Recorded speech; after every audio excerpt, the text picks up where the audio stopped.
L'histoire paraissait invraisemblable jusqu'au vendredi 11 septembre dernier. À l'aéroport Blaise Diagne de Dakar, la police fait un contrôle de routine à l'embarquement. Les policiers découvrent qu'un homme, recherché par la police internationale, est sur le point d'embarquer. Après une vérification d'identité, il sera interpellé.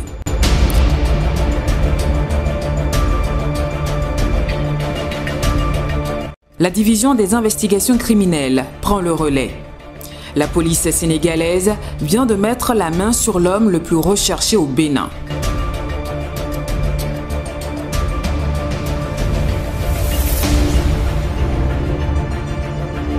Carlos Adouanon est accusé d'un vol de 4 milliards dans les caisses de l'État.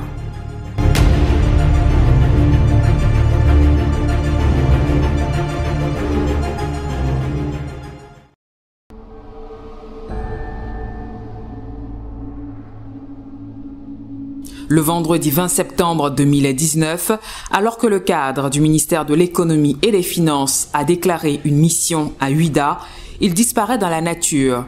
Une perquisition à son domicile et à son bureau lance l'affaire. Selon nos sources, Carlos Adouanon détient les fonds issus des contentieux du service des impôts. Un pactole dont l'État se sert rarement. Les enquêteurs se lancent aux trousses du jeune homme. Carlos Adouanon est un cadre discret et très noctambule. Il a ses habitudes dans un bar-restaurant situé à Bartito, où il passe tous ses week-ends avec un groupe d'amis de l'ENEAM. Diplômé de l'École nationale d'économie appliquée, il a commencé sa carrière au campus d'Abomey-Calavi.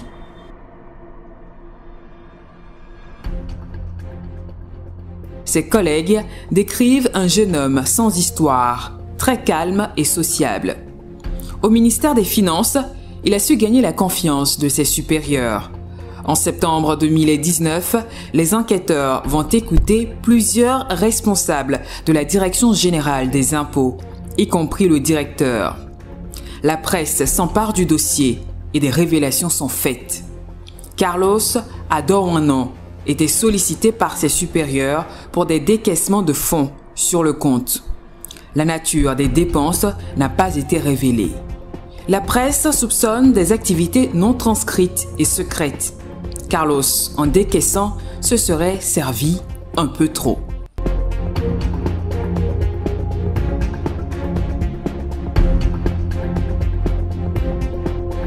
Le domicile de Carlos est perquisitionné.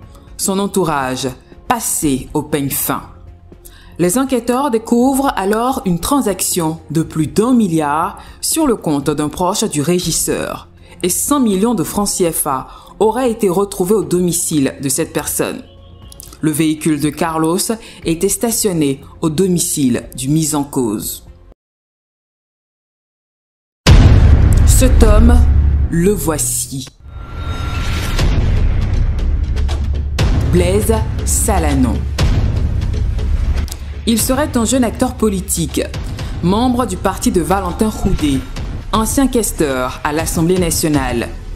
Blaise Salanon est interpellé par la justice, accusé de complicité de détournement de deniers publics, recel et association de malfaiteurs. Il sera placé en détention à la prison civile de Misrété. Les enquêteurs le mettent sur écoute. Depuis la prison, il passe à des instructions afin de récupérer une somme de plus de 60 millions de francs planqués à son domicile. La police file son émissaire et met la main sur le paquet.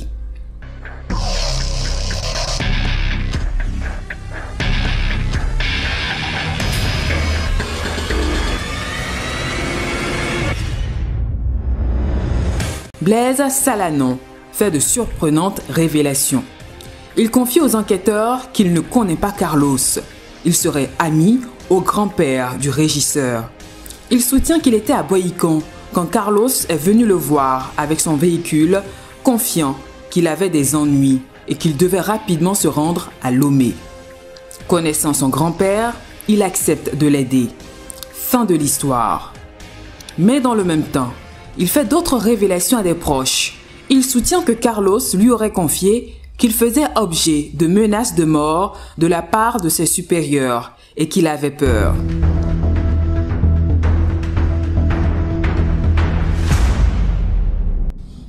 Le régisseur aurait demandé son aide pour des pratiques occultes afin de se tirer d'affaire. Deux versions. Du côté de la police, l'enquête avance et de nouveaux éléments sont dévoilés. Lors de la perquisition chez Carlos à Dawano, les policiers font une autre découverte. Une pièce sombre, fermée et remplie d'objets servant à des pratiques occultes. Les enquêteurs y découvrent des images de hauts responsables de l'administration des impôts et des finances. Sur ces photos, des rituels auraient été pratiqués. Les enquêteurs relient alors ces actions à Blaise Salanon, qui ne serait rien d'autre qu'un marabout réputé puissant. Qui est donc Blaise Salanon et où sont passés les milliards de la DGID? Les enquêteurs ont une réponse simple.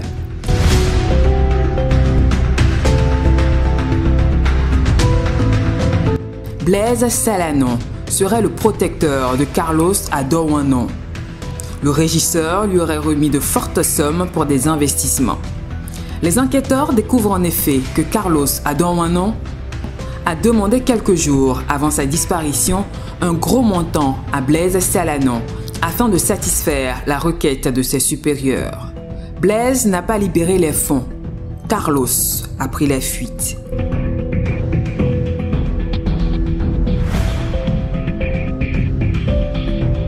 Selon cette thèse, Blaise Salanon aurait reçu des versements réguliers de Carlos à Dawano. Où est passé tout l'argent? Mystère. Mais Blaise Salanon faisait parler son cœur à Abomey.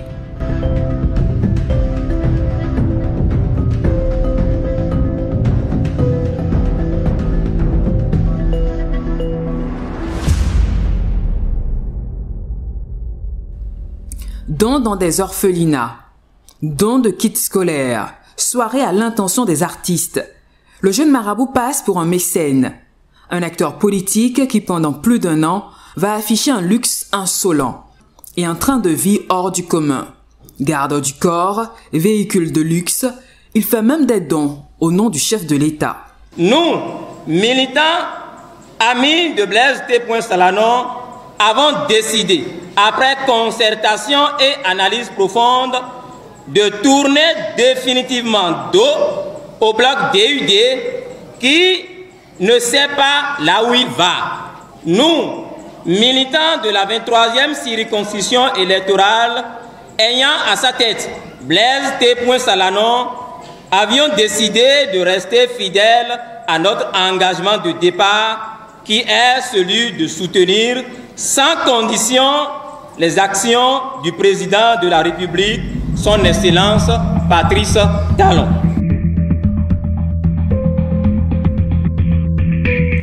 Tout s'arrêtera après la fuite de Carlos et son arrestation en octobre 2019.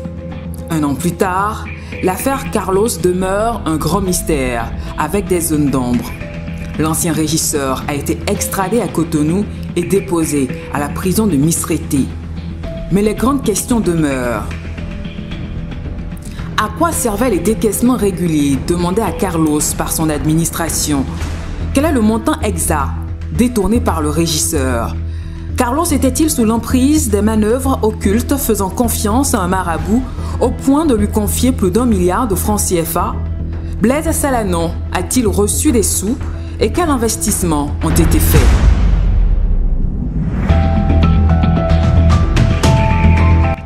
Au ministère des Finances, qui sont les autres complices de Carlos au niveau du service des impôts? Puisque le directeur de la gestion des ressources a délivré des chèques à blanc aux régisseurs selon les enquêteurs. Seul cet homme détient toutes les réponses, mais il reste muet depuis sa fuite.